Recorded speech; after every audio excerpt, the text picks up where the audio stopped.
Puji Tuhan. Hari ini tema khotbah adalah pengurapan Roh Kudus.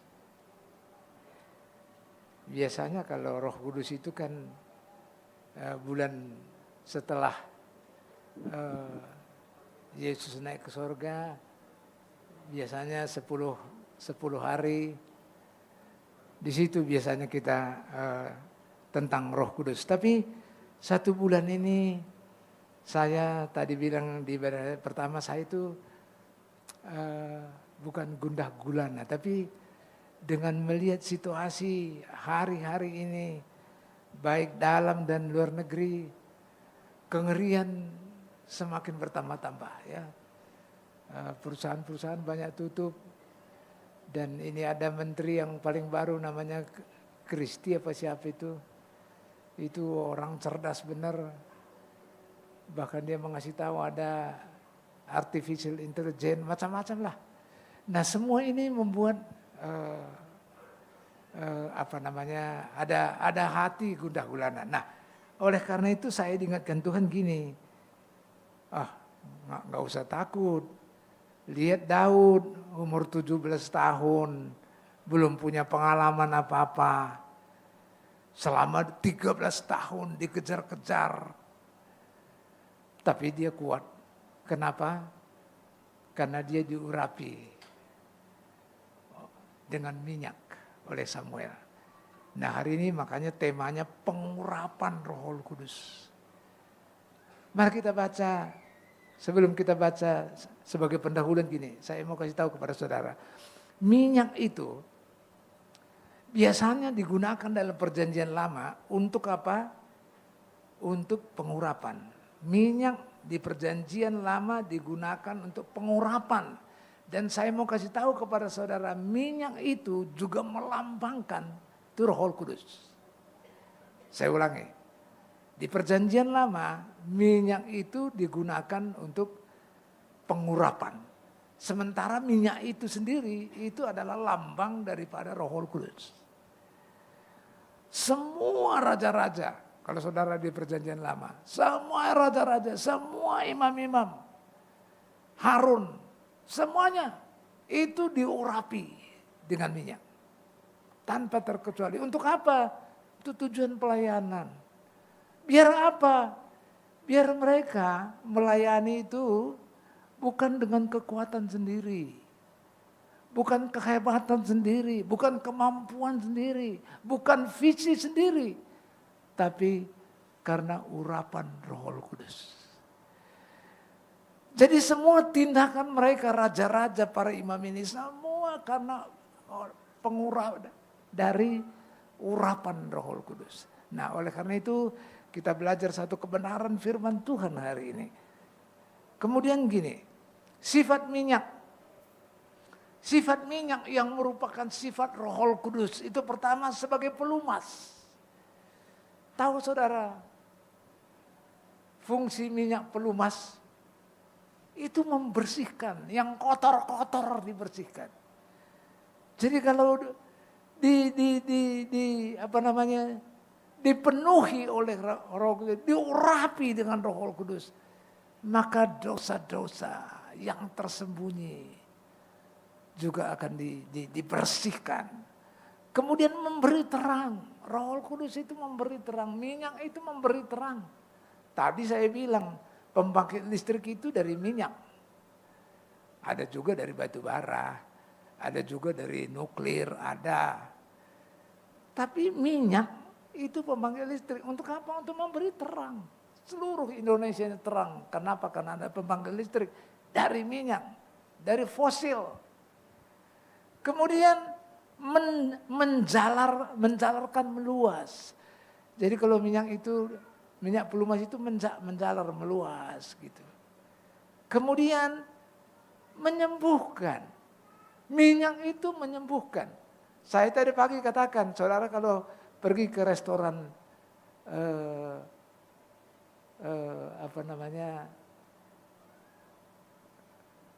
restoran apa namanya Pak Stephen? Restoran Karo itu, Sinabung.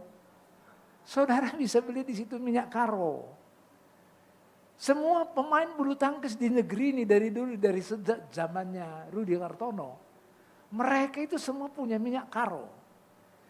Jadi kalau lompat ke Selewa, kasih minyak karo, sembuh. Jadi minyak itu menyembuhkan. Roh Kudus itu juga menyembuhkan. Dan merembes, masuk ke dalam bahagian-bahagian tersembunyi. Jadi kalau minyak itu merembes, bisa merembes ke bagian-bagian tersembunyi. Jadi Roh Kudus itu bisa menyingkapkan dosa-dosa yang tersembunyi. Nggak bisa disembunyikan. Itu arti sifat daripada minyak yang merupakan daripada sifat Roh Kudus itu. Sekarang mari kita masuk ke intinya. 1 Samuel 16 ayat 13. Jadi tadi pertama saya kasih tahu, kenapa kamu harus takut? Kenapa kamu harus gundah gulana dengan masa depan macam-macam? Lihat Daud, umur 17 tahun aja dikejar-kejar mau dibunuh. Bukan seminggu, 13 tahun. Dia kuat. Kenapa? Karena diurapi dengan minyak oleh Samuel. Nah sekarang mari kita baca. Samuel mengambil tabung tanduk yang berisi minyak itu dan mengurapi Daud di tengah-tengah saudara-saudaranya. Dengarkan ini. Dengarkan firman Tuhan. Sejak hari itu, sejak Daud diurapi dan seterusnya, berkuasalah Roh Tuhan atas Daud. Jadi begitu Samuel mengurapi Daud, sejak saat itu, sejak hari itu dan seterusnya, berkuasalah Roh Allah di dalam Daud. Ini yang saudara dan saya perlukan, biar Roh Allah itu berkuasa atas dirimu, atas keluargamu, atas usahamu. Roh Allah itu yang berkuasa. Ini yang membuat saya menyampaikan tema khotbah hari ini. Sekarang coba mari kita dalami asal usul daripada kenapa ini Daud diurapi. Semua saudara sudah tahu, kita semua sudah dengar bahwa Raja Saul itu suruh menumpas semua. Raja Agag, semua kambing lembu semua harus ditumpah. Tapi dia nggak ngikutin. Dia nggak ngikutin firman Tuhan. Dia tidak melakukan firman Tuhan. Sehingga Tuhan menyesal. Allah menyesal mengangkat Saul itu jadi raja. Oleh karena itu Tuhan berfirman kepada Samuel. Samuel pergi ke Isai, orang Bethlehem itu. Karena salah satu anaknya akan aku urapi menjadi raja. Singkat cerita, saudara yang terkasih, ini Samuel pergi ke keluarga ini di Bethlehem, kemudian Isai suruh anaknya yang nomor 1, Eliab jalan, ganteng, gagah, dalam hatinya Samuel ini nih, jadi raja cocok ini. Tapi Tuhan berfirman kepada Samuel, nenek bukan dia, yang manusia ngelihat dengan mata, tapi Tuhan melihat hati. Enggak cocok ini jadi raja. Ya sudah. Kemudian anak yang kedua, Abinadab maju ke depan. Juga gagah. Tuhan bilang, aku tidak pilih dia. Anak yang ketiga sama namanya. Juga gagah, cakep. Tapi Tuhan bilang, aku tidak memilih dia. Sampai anaknya yang ketujuh. Satu pun enggak dipilih oleh Tuhan untuk menggantikan Saul. Kemudian Samuel bilang, Isai, emangnya hanya ini anakmu? Oh, ada satu orang. Tapi menggembalakan kambing domba. Coba bayangin, bapaknya saja lupa. Bayangin bapaknya saja nggak mereken anak yang ingusan ini. Saudara pernah nggak direken orang? Saudara pernah dilecehkan orang? Ini dilecehkan ini. Tapi di mata Tuhan beda, inilah jadi raja. Waktu dia lihat pipinya kemerah-merahan, matanya damar keanginan, itu bahasa Mandarin itu. Mata damar keanginan itu gede matanya. Paras, elok. Oh ini dia, bangkit Samuel, urapi dia.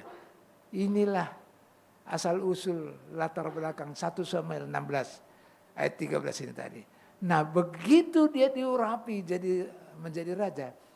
Ada orang cerita gini, ada hamba Tuhan begini. Pada saat itu dia bisikin kepada Samuel, bisikin, lo bakal jadi raja berikutnya.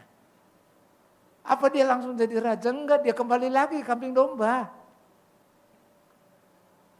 Sampai enggak disebutkan berapa lama, akhirnya benci benar ini si Saul ini kepada Daud, karena perempuan-perempuan bilang waktu mereka menang, perempuan-perempuan bernyanyi bahwa Saul mengalahkan beribu-ribu, tapi Daud mengalahkan berlaksa-laksa. Iri hati maka mau dibunuh. Saudara kasih mau dibunuh berkali-kali, pakai tombak, pakai lembing, 2 kali nggak kena. Selama 13 tahun, sampai umurnya 30 tahun baru dia jadi raja, benar-benar memerintah di pemerintahan. Saudara, betapa selama orang masih umur 17 tahun dengan tekanan sekuat itu, tapi toh dia kuat. Kenapa? Karena diurapi minyak oleh Samuel. Ini yang membuat saya bergairah menyampaikan firman Tuhan di siang hari ini kepada semua jemaat di tempat ini. Betapa pengurapan itu membuat Saul begitu kuat. Mari kita belajar berikutnya. Kemudian coba Mazmur 89 ayat 21. Aku telah mendapat Daud hambaku, aku telah mengurapinya. Tadi kan akan diurapi. Ini telah mengurapinya dengan minyakku yang kudus. Ini setelah 13 tahun. Baru dia jadi raja. Di mana diurapi lagi dia? Di Hebron. Umur 30 tahun. Untuk Yehuda saja. Nah, saudara kasih, saya mau kasih tahu kepada saudara, ada 7 dampak daripada pengurapan Roh Kudus. Saudara dengarkan baik-baik.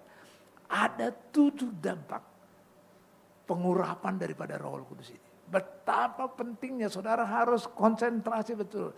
Betapa pentingnya pengurapan Roh Kudus ini. Ini di Mazmur 89. Bisa kita lihat ada 7 hal yang akan terjadi akibat pengurapan Roh Kudus. Yang pertama, dampak pengurapan Roh Kudus itu, saudara dan saya akan dikuatkan.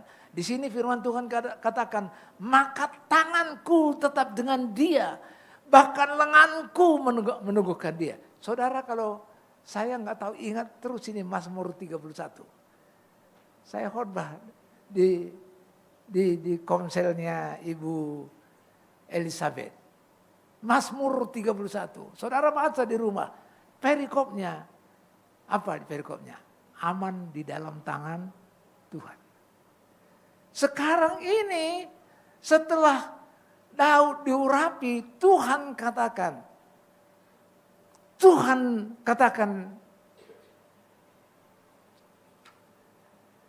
maka tanganku tetap dengan dia. Tangan Tuhan tetap dengan Daud. Tadi di Mazmur 31 perikopnya, aman di dalam tangan Tuhan. Sekarang tangan Tuhan itu tetap bersama dengan dia, tetap bersama dengan Daud. Jadi aman dia. Selama 13 tahun itu aman. Pindah dari gua satu ke gua yang lain, aman. Ada makanan, nggak tahu dari mana. Tapi selama 13 tahun dia tetap hidup. Sehat. Aman. Kenapa? Karena Tuhan bilang, dalam tanganku dia. Aman di dalam tangan Tuhan. Jadi kalau orang dipenuhi oleh pengurapan Roh Kudus, maka orang itu aman. Hidupmu aman, keluargamu aman, kesehatanmu aman. Bisa penyakit datang tapi aman. Bisa ekonomi dunia lesu tapi engkau aman. Engkau aman. Kenapa? Karena ada di dalam tangan Tuhan. Aman di dalam tangan Tuhan. Itu yang pertama. Yang kedua, ayat 23. Akibat pengurapan Roh Kudus, maka kita akan dibebaskan dari roh-roh jahat yang membuat hidup kita sengsara. Musuh tidak akan menyergapnya. Musuh itu kan bisa kelihatan, bisa roh-roh kegelapan. Itu tidak menyergap dia, coba. Musuh apapun tidak menyergap dia. Kenapa? Karena tangan Tuhan selalu beserta dengan dia. Itu yang kedua. Yang ketiga ayat 24. Saya tulis di sini, saudara lihat selalu yang kuning, itu ringkasannya. Dampak dari pengurapan Roh Kudus, itu Tuhan akan menghancurkan musuh-musuh lewat kita. Kita baca ayat 24. Di sini Tuhan mengatakan, aku akan menghancurkan lawannya. Lawan siapa? Lawan Daud. Dari hadapan Daud. Dan orang-orang yang membenci Daud akan kubunuh. Waktu saya baca ini, apa benar? Benar ternyata. Saya selidiki, ada 7, coba lihat ini. Contoh Daud, coba lihat. Mengalahkan, ini coba. Daud mengalahkan, ada mungkin lebih banyak dari ini. Tapi saya lihat, saya ketemu ada 7. Pertama Goliat. Di 1 Samuel 17 ayat 50. Nah saya mau kasih tahu kepada saudara. Goliat ini badannya besar. Tentara yang udah berpengalaman. Pakai baju jirah. Pakai ketopang keselamatan. Dan dia punya tombak. Badannya 3, sekian meter.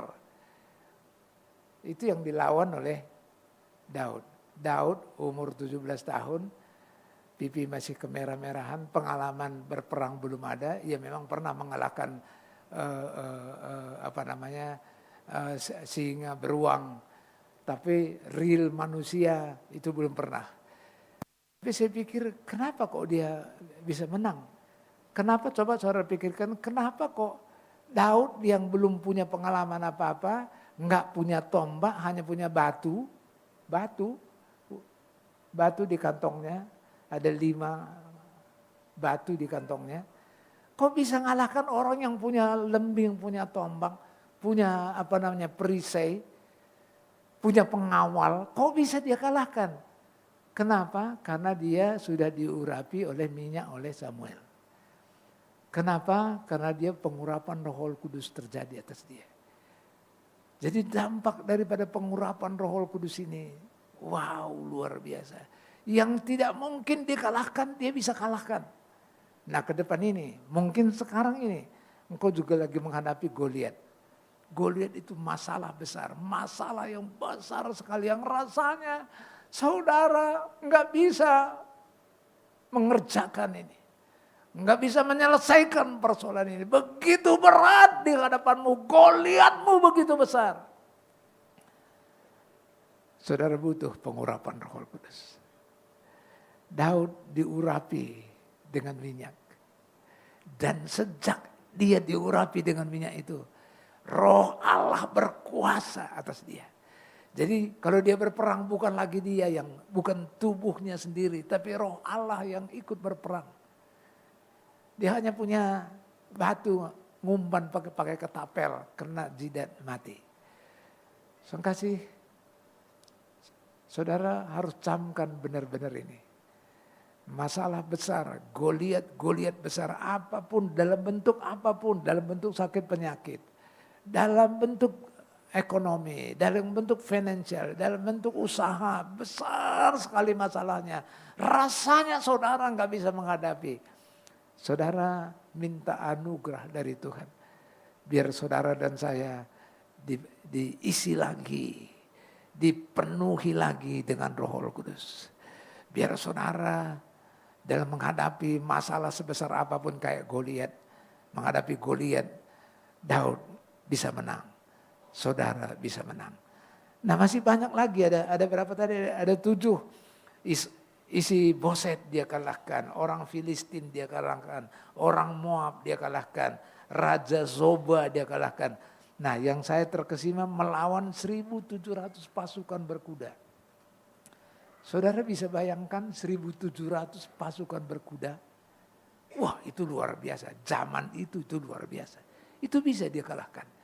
Udah 1.700 pasukan berkuda, ada 20.000 pasukan berjalan kaki. Semua dikalahkan. Saya pikir kalau luar biasa ini. Kenapa?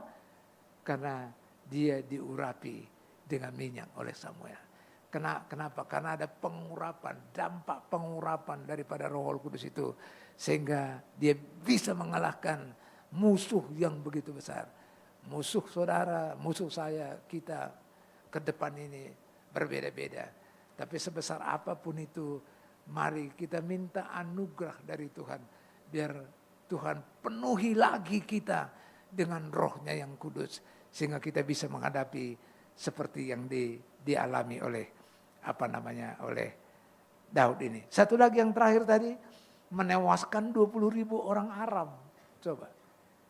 Menewaskan 20.000 orang Aram. Bukan sedikit, bukan 1, 2, 3 orang. 20.000. Yang tidak mungkin, ini mungkin. Kenapa? Karena dia dipenuhi oleh Roh. Kenapa? Karena dia sudah diminyaki, diurapi dengan minyak oleh Samuel. Nah kemudian itu yang ketiga. Sekarang kita keempat. Keempat, saya yang saudara baca yang kuning. Itu kesimpulannya kira. Karena pengurapan Roh Kudus itu, maka kasih setia Tuhan akan menyertai kita. Nah kalau kita baca ayat 25, kesetiaanku dan kasihku menyertai dia, menyertai Daud. Dampak daripada Daud diurapi oleh Roh Kudus. Kasih setia Tuhan terus menyertai dia. Saudara yang kasih, kalau kasih setia Tuhan itu tidak luntur, tidak pernah lekang. Terus beserta dengan Daud, dia menang. Nah hal yang sama, kalau saudara dan saya hari ini setelah dengar firman Tuhan ini. Tuhan anugerahi aku dengan Roh-Mu yang kudus. Kalau dulu engkau sudah dipenuhi, tapi belakangan ini mungkin karena kesibukan macam-macam. Engkau hari ini Bapa anugerahi aku. Penuhi lagi aku dengan Roh-Mu yang kudus. Mari minta. Biar apa? Firman Tuhan katakan dampaknya kasih setia Tuhan. Itu terus menyertai orang yang dipenuhi oleh Roh Kudus. Betapa pentingnya saudara dan saya hari-hari ini kembali dipenuhi oleh Roh Kudus. Saudara akan berkobar-kobar kembali. Saudara akan semangat, akan luar biasa. Nah itu yang keberapa tadi? Keempat. Sekarang yang kelima. Yang kelima, dampak dari pengurapan Roh Kudus. Maka kehidupan kita, kehidupan saudara dan saya mempengaruhi bangsa-bangsa. Kita baca. Aku akan membuat tangannya menguasai laut. Nah laut artinya luas sekali. Dan tangan kanannya menguasai sungai-sungai. Sekarang yang keenam. Ayat 28-29. Akibat pengurapan Roh Kudus Tuhan akan meninggikan kita. Saudara mari kita baca coba. Ayat 28. Aku pun juga. Nah, jadi selain yang tadi kita baca. Sekarang ayat ke-28. Aku pun juga, ini Tuhan berfirman, aku pun juga akan mengangkat dia menjadi anak sulung. Jadi orang yang diurapi dengan Roh Kudus, orang yang dipenuhi dengan Roh Kudus, Tuhan katakan aku akan mengangkat dia menjadi anak sulung. Saudara tahu apa arti anak sulung? Saya pelajari di Perjanjian Lama. Anak sulung itu kira-kira gini, anak sulung itu martabatnya lebih tinggi. Satu. Kedua, anak sulung itu saya mau kasih tahu kepada saudara. Kalau dalam satu keluarga ada anak sulung, papahnya enggak ada. Maka otoritas jatuh kepada siapa? Kepada anak sulung. Adik-adiknya manut kepada anak sulung. Itu anak sulung. Dan di Perjanjian Lama anak sulung itu mendapat warisan 2 kali lebih banyak daripada anak yang lain. Itu anak sulung. Kalau di kerajaan, tahu saudara kerajaan kayak Inggris, kayak Thailand. Tahu saudara, Itu yang menggantikan kalau rajanya atau ratunya meninggal. Siapa? Anak sulung. Kemarin Ratu Elizabeth meninggal, yang gantikan Pangeran Charles. Karena itu anak sulung. Nah sebentar lagi bukan kita mau berdoa biar King Charles meninggal. Kalau King Charles meninggal, yang menggantikan siapa? Pangeran William. Karena itu anak sulung. Bukan Pangeran Albert yang sekarang ini udah lari ke Amerika sana. Bukan. Jadi betapa pentingnya ini mencari anak sulung. Dan firman Tuhan katakan, aku pun juga mengangkat dia. Siapa dia? Orang yang diurapi dengan minyak. Siapa dia? Yang sudah diurapi dengan Roh Kudus. Diangkat Tuhan menjadi anak sulung. Betapa luar biasanya. Luar biasa. Luar biasa. Nah kemudian sekarang kita yang ketujuh yang terakhir.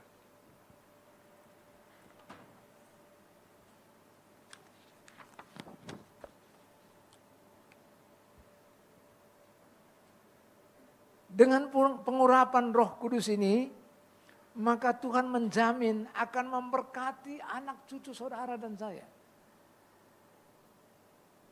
Dengan pengurapan Roh Kudus ini firman Tuhan bukan kata saya. Mari kita baca, aku menjamin akan adanya anak cucunya sampai selama-lamanya. Jadi kepada orang yang diurapi dengan Roh Kudus, kepada orang itu Tuhan menjamin selama-lamanya kepada anak cucunya. Siapa yang mau anak cucunya dijamin oleh Tuhan? Angkat tangan. Sampai di sini firman Tuhan, adakah hatimu tergerak? Ya Tuhan, aku penuhi lagi dengan Roh-Mu yang kudus. Tuhan, penuhi aku dengan Roh-Mu yang kudus. Karena ke depan ini aku nggak tahu apa yang terjadi. Tapi setelah saudara mendengar Daud yang umurnya 17 sampai 30 tahun, 13 tahun dikuyok-kuyok, dikejar-kejar untuk dibunuh.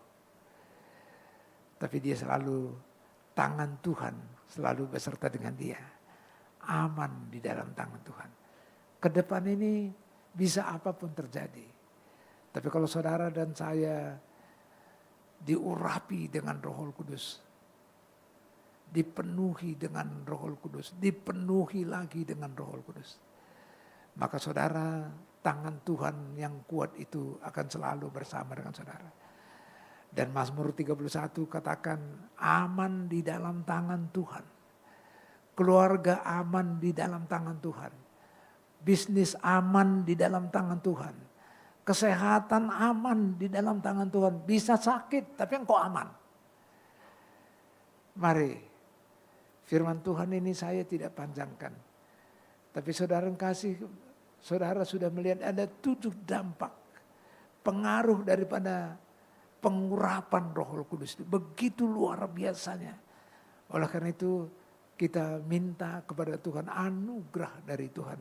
Karena waktu tadi pagi saya sampaikan kepada saudara, waktu kita pujian penyembahan, waktu saya 57 tahun yang lalu diurapi dengan minyak, diurapi dengan Roh Kudus. Itu bukan karena usaha saya, bukan. Tapi Tuhan sendiri, anugerah Tuhan. Anugerah itu yang tidak, sebenarnya saya tidak layak, tapi itu anugerah. Saya dipenuhi dengan Roh, diurapi dengan Roh Kudus. Sejak hari itu dan seterusnya sampai sekarang, Roh Allah itu berkuasa atas hidup saya. Sekarang saya mau kasih tahu kepada saudara. Setelah saudara mendengarkan firman Tuhan siang ini, adakah di dalam hatimu terbersit, ya Tuhan, penuhi lagi aku dengan Roh-Mu yang kudus. Yang belum terima Roh Kudus, Tuhan anugerahi aku dengan Roh-Mu yang kudus. Aku mau seperti Daud. Engkau anugerahi dia dengan Roh Kudus. Engkau urapi dia dengan minyak. Sekalipun umurnya baru 17 tahun, belum berpengalaman.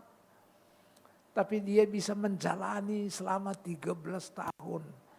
Masalah demi masalah yang begitu berat. Dia bisa lewati. Saudara kasih, kalau siang hari ini engkau terbersit dalam hatimu, Tuhan penuhi lagi aku dengan Roh Kudus-Mu. Penuhi lagi aku lebih lagi. Angkat tanganmu di hadapan hadirat Tuhan. Yang rindu saja, kalau yang enggak rindu jangan angkat tangan. Siapa yang rindu dipenuhi lagi oleh Roh Kudus. Yang belum dipenuhi mau dipenuhi oleh Roh Kudus. Angkat tanganmu tinggi-tinggi. Kedua tanganmu tinggi-tinggi. Di hadapan hadirat Tuhan. Saya akan berdoa kepada saudara. Bapak, engkau melihat tangan-tangan yang begitu terangkat tinggi-tinggi. Mereka, kami bersama-sama. Rindu dipenuhi lagi dengan Roh Kudus-Mu. Jesus. Oh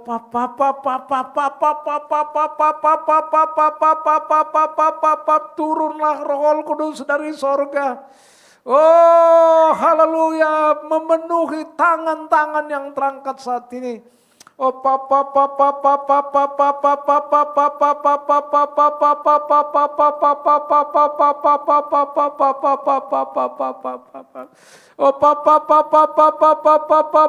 penuhi lagi kami dengan Roh Kudus-Mu. Yang belum pernah dipenuhi, penuhi mereka dengan Roh Kudus-Mu. Oh haleluya, haleluya, haleluya. Terima kasih Tuhan, terima kasih. Terima kasih Tuhan, terima kasih jamah tangan-tangan yang terangkat saat ini. Sehingga mereka dipenuhi dengan Roh Kudus. Dipenuhi dengan Roh Kudus sedemikian sehingga ke depan mereka kuat. Ke depan tangan Tuhan bersama dengan mereka. Tangan Tuhan bersama dengan orang-orang yang angkat tangan saat ini. Tangan Tuhan bersama dengan mereka sedemikian sehingga hidup mereka aman. Keluarga mereka aman. Masa depan mereka aman. Di dalam nama Yesus kami mengucap syukur. Haleluya. Amin. Tepuk tangan buat Yesus. Haleluya.